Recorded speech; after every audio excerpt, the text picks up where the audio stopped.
Isa pong magandang gabi po sa inyong lahat mga kaibigan. Ngayon po ay pang day 20 na po natin sa pagbabasa ng salita ng Diyos. Sabi ko po kanina ay hindi po tayo makakabasa ng salita ng Diyos ngayon dahil sa sobrang ingay nga po kanina, pero parang malungkot po ang ating damdamin kung hindi po ako makapagbasa ng salita ng Diyos. Kaya kahit gabi na po ay ipagpapatuloy ko po ang pagbabasa ng salita ng ating Panginoon at sabayan niyo po ako mga kaibigan. Pang day 20 na po natin, 20 days na. Salamat sa Panginoon sa kanyang gabay at patnubay. At salamat sa Diyos dahil nasa mabuting kalagayan lamang po tayo. Kahit may mga pagsubok ang buhay, pero ang Diyos po natin ay buhay at makapangyarihan sa lahat na kayang magresolba ng lahat ng mga pagsubok. Kaya mga kaibigan, buksan na po natin ang ating mga Biblia sa aklat po ng Levitico. Nasa Levitico na po tayo, praise God. Tapos na po tayo sa Genesis, tapos na po tayo sa Exodo. Ngayon po ay nasa pangatlong aklat na po tayo ng Biblia, nasa Levitico. Kaya kung ready na po kayo, simulan na po natin mga kaibigan ang pagbabasa.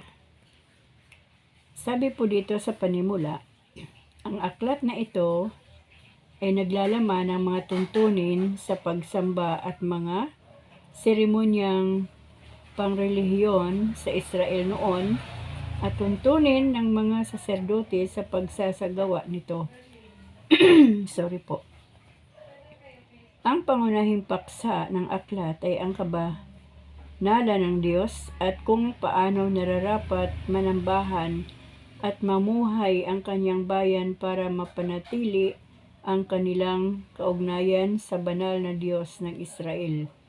Matatagpuan sa 19:18 ang pinakakilalang pangungusap sa aklat na ito at tinawag ni Jesus na pangalawang mahalagang utos. Ibigin mo ang iyong kapwa gaya ng iyong sarili. Nilalaman.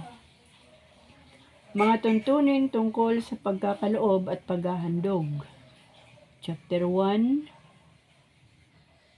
verse 1, chapter 7, verse 38. Ang pagtatalaga kay Aaron at sa kanyang mga anak bilang mga saserdote.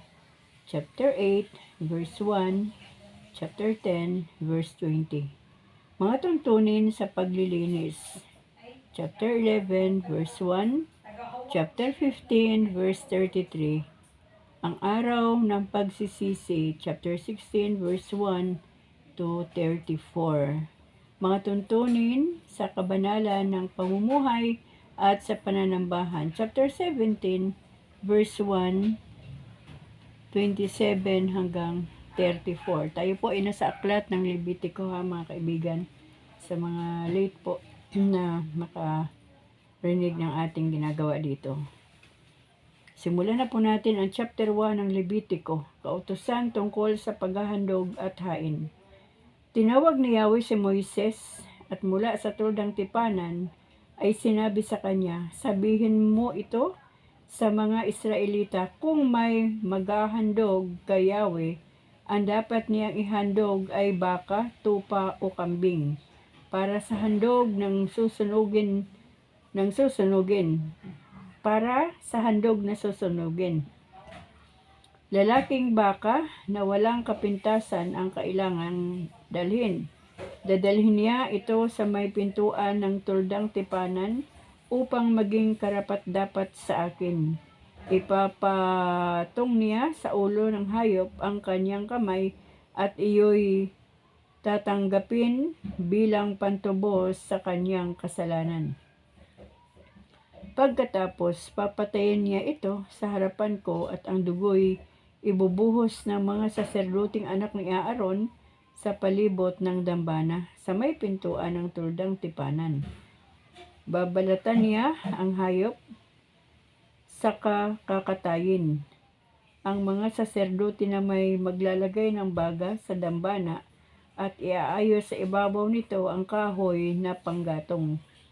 Ihahanay nila ng maayos sa ibabaw ng panggatong ang mga pira-pirasong karni, kasama ang ulo at taba. Ngunit huhugasan muna nila ang lamang loob at ang mga paa bago ilagay sa dambana. Pagkatapos, ang lahat ng ito'y sama-samang susunugin bilang mabangong handog sa akin. Kung tupa o kambing ang ihahandog, kailangan ito'y lalaki rin at walang kapintasan. Papatayin ito ng naghahandog sa harapan ni Yahweh sa gawing hilaga ng dambana, at ang dugo'y ibubuhos sa mga saserdote sa paligid ng dambana. Kakatayin niya ito at ihahanay na kasama ang ulo at taba sa ibabaw ng apoy sa dambana. Ang lamang loob at mga paa ay lilinisin muna bago ilagay sa dambana. Pagkatapos, ang lahat ay susunugin bilang mabangong handog sa akin. Kung ibon ang handog na susunugin, ang dadalhin niya ay bato-bato o inakay ng kalapati. Ibibigay niya ito sa saserdote upang dalhin sa dambana. Lipitin ng saserdote ang liig ng ibon at ang dugo'y patutuluin sa paligid ng dambana. Aalisin niya ang balahibot, bituka at ihahagis sa tapunan ng abo sa gawing silangan ng dambana. Bibiyakin niya ang ibon, ngunit hindi paghihiwalayin. Pagkatapos, susunugin niya ito sa dambana bilang mabangong handog sa akin. Chapter 2. Kung may maghahandog ng pagkain, ang ihahandog niya ay mabuting uri ng harina. Buhusan niya ito ng langis ng olibo at bubudburan ng kamanyang bago dalhin sa mga saserdote. Ang saserdoteng namumuno sa paghahandog ay dadakot ng harina kasama ang langis at lahat ng kamanyang para sunugin sa dambana bilang isang alaala at mabangong handog kay Yahweh. Para kay Aaron at sa kanyang mga anak ang matitira, ito ay banal pagkat bahagi ng pagkaing handog sa akin. Kung luto sa horno ang handog na pagkain, kailangang ito yari sa mabuting uri ng harina at walang libadura. Maari itong masahin sa langis at lutuin ng makapal o kaya'y lutuin ng maninipis at pahiran ng langis. Kung luto naman sa ihawan ang handog na pagkain, kailangang mabuti ring uri ng harina ang gamitin. Walang libadura at minasa rin sa langis. Pagpira-pirasuhin ito at bubusan ng langis. Ito ang iyong panghandog na butil. Kung luto naman sa kawali ang handog na pagkain, kailangan din ang mabuting uri ng harina at langis ng olibo.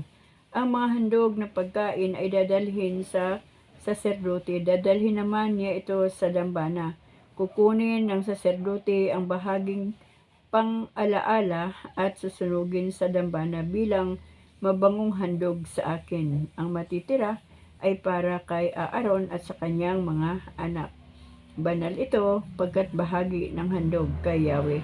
Huwag kayong maghahandog kay Yahweh ng anumang pagkaing may libadura, sapagkat hindi kayo dapat magsunog ng libadura o pulot kung ihahandog sa akin.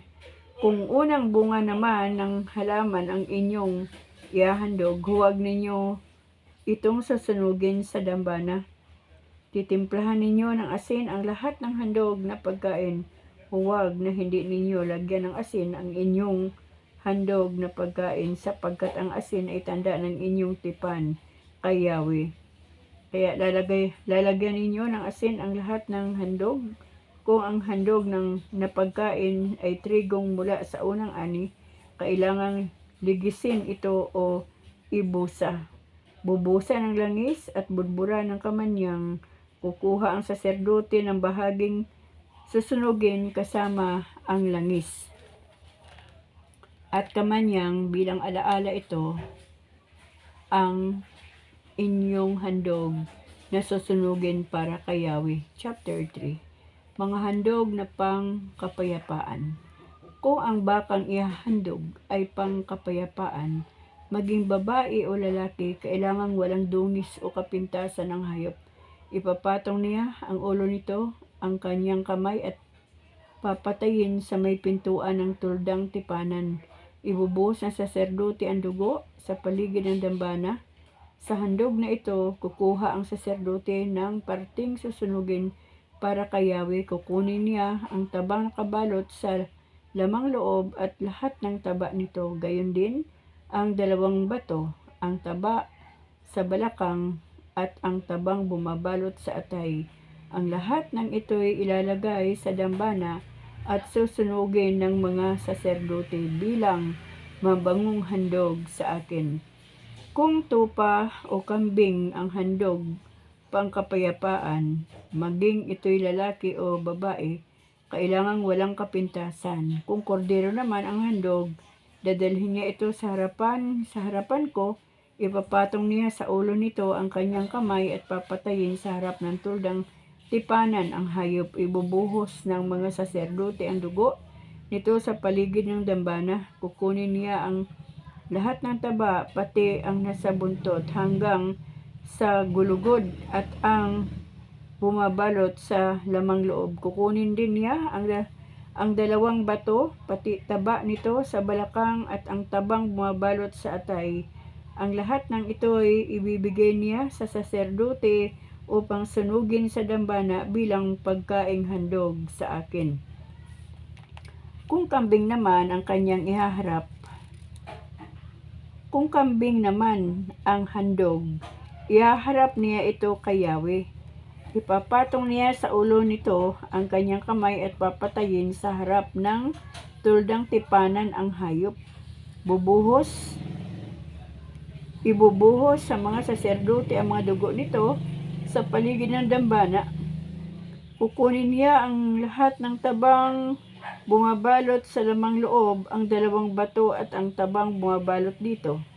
Ang taba sa ibabaw ng balakang at sa atay. Lahat ng ito'y ibibigay niya sa saserdote at susunugin sa dambana bilang pagkaing handog na kalugod-lugod sa akin. Lahat ng taba ay akin. Ito ang tuntuning susundin ninyo habang panahon. Saan man kayo naroroon, huwag kayong kakain ng taba o dugo. Chapter 4. Mga handog para sa kasalanang di sinasadya. Sinabi ni Yahweh kay Moises, ipahayag mo sa bayang Israel ang mga tuntunin sa hindi sinasadyang paglabag sa kautusan. Grabe po mga kaibigan. Yung mga hindi sinasadyang kasalanan ay kailangan pala talagang pagsisihan kay Yahweh. Kung ang magkasalay ang punong saserdote, ano pat nadamay pati mga tao, maghahandog siya ng isang batang toro na walang kapintasan. Dadalhin niya ito sa harapan ni Yahweh sa may pintuan ng tuldang tipanan. Ipapatong niya sa ulo nito ang kanyang kamay at papatayin ito. Kukuha ng kaunting dugo ang saserdote at dadalhin sa tuldang tipanan. Itutubog niya sa dugo ang kanyang daliri at sa harapan ko ay wiwisikan niyang 7 beses ang tabing ng sanktuaryo. Lalagyan din niya ng dugo ang mga sungay ng dambana ng kamanyang na nasa harapan ni Yahweh sa dakong banal. Ang natirang dugo ay ibubuhos niya sa paanan ng dambanang sunugan ng mga handog sa harap ng tuldang tipanan. Ang lahat ng taba nito ay kukunin, pati tabang bumabalot sa lamang loob. Kukunin din ang 2 bato, ang taba sa balakang at ang tabang bumabalot sa atay. Ibubukod ito gaya ng ginawa sa taba ng turong handog pangkapayapaan. Dadalhin sa dambana at susunugin ng saserdote, ngunit ang balat ng turo at lahat ng laman nito, ulot mga hita lamang loob kasama ang dumi, ay ilalabas na lahat sa kampamento at susunugin sa isang malinis na dakong pinagtatapunan ng abo. Kung ang buong kapulungan ng Israel ay magkasala ng di sinasadya, kung makagawa sila ng labag sa kautusan ng di nila nalalaman, at pagkatapos sa inalaman nila ito, maghahandog ng isang batang toro ang buong kapulungan para sa kanilang kasalanan. Dadalhin nila ito sa harap ng turdang tipanan, ipapatong ng matatanda ang kanilang kamay sa ulo ng turo, at papatayin nila ito sa harapan ko.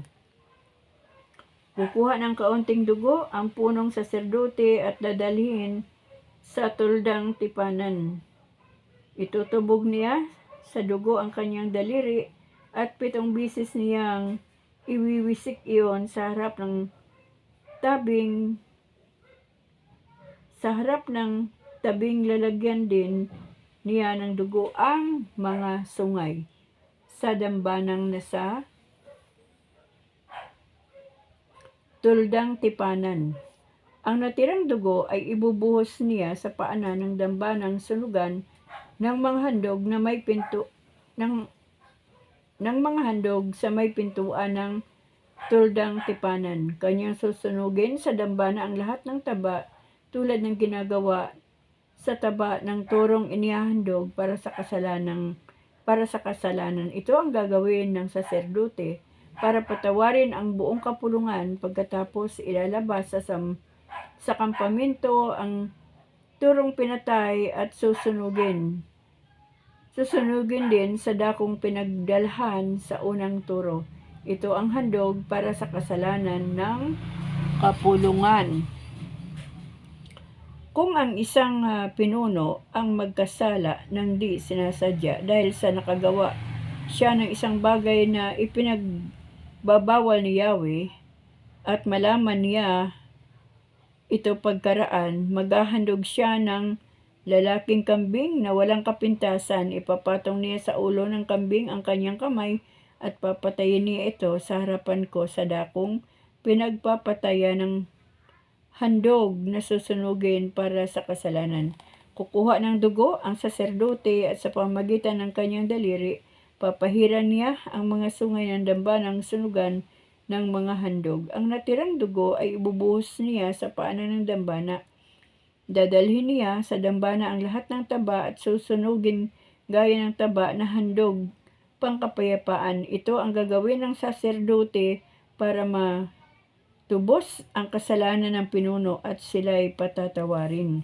Kung ang magkasala ng di sinadya ay isang karaniwang tao, dahil sa lumabag siya sa utos ko, at malaman niya ito pagkatapos, maghahandog siya ng babaeng kambing na walang kapintasan. Ipapatong niya sa ulo ng kambing ang kanyang kamay at papatayin niya ito sa dakong pinagsusunugan ng mga handog. Kukuha ng dugo ang saserdote at sa pamagitan ng kanyang daliri, papahiran niya ang mga sungay ng dambana. Ibubuhos niya sa paanan nito ang natirang dugo. Kukuning lahat ang taba nito tulad ng taba ng handog pangkapayapaan at dadalhin sa dambana. Ito'y susunugin ng saserdote bilang mabangong handog sa akin para matubos ang kasalanan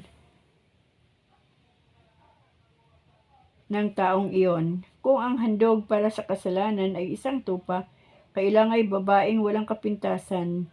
Ipapatong niya sa ulo ng tupa ang kanyang kamay at papatayin ito sa pinagpapatayan ng handog na susunugin. Kukuha ng kaunting dugo ang saserdote at sa pamagitan ng kanyang daliri, papahiran niya ang mga sungay ng dambanang pinagsusunugan ng mga handog.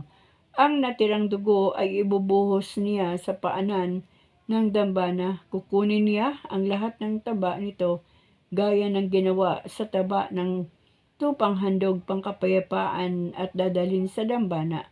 Kasama ng pagkaing handog, susunugin ito ng saserdote para matubos ang kasalanan ng naghandog. Ayan po. Hanggang dito po tayo sa chapter 4 muna mga kaibigan. Alam niyo po no, napansin ko lang dito kapag nagkasala, sinadyaman o hindi sinasadya na kasalanan, ay talaga pong naghahandog po sila kay Yahweh. At yun nga po, may mga hayop na hinihiling si Yahweh at may kanya-kanya pong proseso, yung tama na paghahandog. Ganun po katindi sa Old Testament, sa panahon ng mga Israelita, kapag sila nagkasala, ay matindi po ang inihingi ni Yahweh ng mga proseso na kanilang gagawin at mga handog upang sila patawarin ng ating Diyos Ama. Ngunit sa panahon po natin, ay wala na pong ibang hinihiling si Yahweh, kundi kapag tayo po ay nagkasala, tayo po ay lumuhod lamang sa harapan ng ating Diyos, magsisi ng ating kasalanan ng totohanan, at wag na nating gawing muli. Kapag pinagsisisihan na po natin yung ating ginawang kasalanan, ay iwasan na po natin na magawa muli. Kasi kapag atin pong ginawa uli yun, ibig sabihin ay sinasadya na po natin. Ano po? Sa panahon po ng mga Israelita, ang mga sinadya at hindi sinasadya na pagkakasala ay talagang binayaran po nila. Nag-alay po sila, naghandog po sila kay Yahweh para lamang po sila patawarin. At sa panahon naman natin po, ang ating inihahandog ay ang ating mga buhay habang tayo po ay nagpapakumbaba sa Diyos at hinihiling sa Panginoon na tayo patawarin sa lahat-lahat ng uri ng kasalanan na ating ginawa. Alam niyo po yung repentance na Panginoon, patawarin niyo po kami o patawarin niyo po ako sa nagawa kong kasalanan sa isip, sa salita at sa gawa, sa mga kasalanan na aking sinadya at hindi ko sinasadya, Panginoon. Patawarin niyo po ako. Inaamin ko po sa iyong harapan na ako po ay nagkasala. So, yung mga ganun lang po na pananalita natin sa harapan ng Diyos kapag ito'y galing sa ating puso at ito'y totoo na tayo nagsisisi sa ating nagawang kasalanan, ay yun naman po ang Diyos natin ay sobrang mahabagin. Kaya po pinapatawad naman po niya tayo. Alam niyo po, yung damdamin po na parang gumaan bigla ang iyong damdamin, yung bumalik uli yung sigla ng ating puso, ayun po ang padama ng Diyos sa buhay natin na tayo kanya ng pinatawad. Kaya kapag tayo nagkasala, sinadya man o hindi sinasadya at nalaman natin na tayo nagkasala, wag na po natin gagawin uli mga kapatid, mga kaibigan ko, mga kababayan ko. Kasi kapag tayo po ay gumawa uli ng kasalanan na gaya ng ginawa natin, kunyari nung nakaraang araw, ay sinasadya na po natin yon. Hindi po natin mabibigyan ng kaluguran ang puso ng ating Panginoon kapag sinasadya na po natin na magkasala. Ano po? Kaya mga kaibigan, magpasalamat po tayo sa Panginoon dahil ang panahon po natin ay hindi po kasing hirap ng panahon ng mga Israelita na kapag sila ay nagkasala ay talagang may handog po na ibibigay kay Yahweh para tubusin po ang kanilang mga buhay o ang kanilang sarili mula doon sa kasalanan na kanilang ginawa. Pero sa panahon po ni Jesus Christ, siya po ay nag-alay ng kanyang buhay at ang kanyang pinangtubos sa buhay nating lahat ay walang iba kundi ang kanyang buhay, ang kanyang dugo, ano po. Kaya ibig sabihin, kapag ang tema po natin ay nasa New Testament na tayo, binayaran na ng Panginoon ang lahat ng ating kasalanan at wala pong ibang pinangbayad ang Diyos, kundi ang kanyang buhay. Kaya nawa po ay hindi na po natin uulit-ulitin pa yung kasalanan na ating nagawa kanina o kahapon, kundi magpatuloy po tayo sa buhay na tama na tayo po ay mabilis na lumalayo na sa kasalanan mga kaibigan. Kaya muli hanggang dito na lang po muna ang ating pagbabasa. Levitico chapter 1, chapter 2, chapter 3, chapter 4 At bukas po, loobin ng Panginoon, tayo po ay magsisimula naman sa chapter 5. At salamat po sa Diyos. Alam niyo mga kaibigan, ako po ay nagpupuri, nagpapasalamat sa Diyos kasi nandito na po yung aking anak, ang aking manugang at ang kanyang kapatid na mag-alalay sa kanya, sa kanyang panganganak. At masaya po ang puso ko bilang nanay kasi nabigyan ko ng isang lugar ang isa kong anak dito po sa aming munting tahanan. At payapa po, masaya ang damdamin ng isang magulang kapag tayo po ay may ginagawa na kabutihan sa ating mga anak. At ang mga anak ko naman ay talagang nagbabalik din ng magandang kalooban sa buhay namin bilang kanilang mga magulang.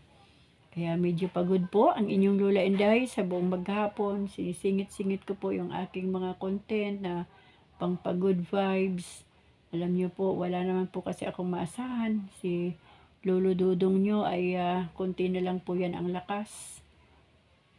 Si Bunso naman ay nasa school pa. Kaya yung mga kabinet, mga kung ano-anong mga aparador dyan ay talagang kailangang itulak mag-isa. At salamat sa Diyos dahil pakiramdam ko ang Diyos naman nagbigay na naman ng lakas at tinulungan na ako ng kanyang mga anghel kasi sa sobra pong bibigat ng mga bagay na ito, lalo na po ako po ay may karamdaman na breast cancer, hindi po dapat na puwersa, pero salamat po sa Diyos na iayos ko po ang lahat. At pagkatapos po nito, doon naman po sa terrace talagang nagkalat mga kaibigan yung mga tools. Alam niyo naman po ang buhay construction worker, talaga pong puro tools po yan ang kanilang mga kagamitan. Kaya mga kaibigan, nawa po ay nasa mabuting kalagayan lamang po kayo. Kahit gaano po kapagod, kabisi ang ating buhay, wag po natin kalimutan na magbasa ng salita ng Diyos. Maliban po dito sa ating binabasa ko sa inyo araw-araw, kailangan po magkaroon po tayo ng quiet time para makita po natin at malaman po natin ang mensahe ng Panginoon sa buhay natin sa bawat araw.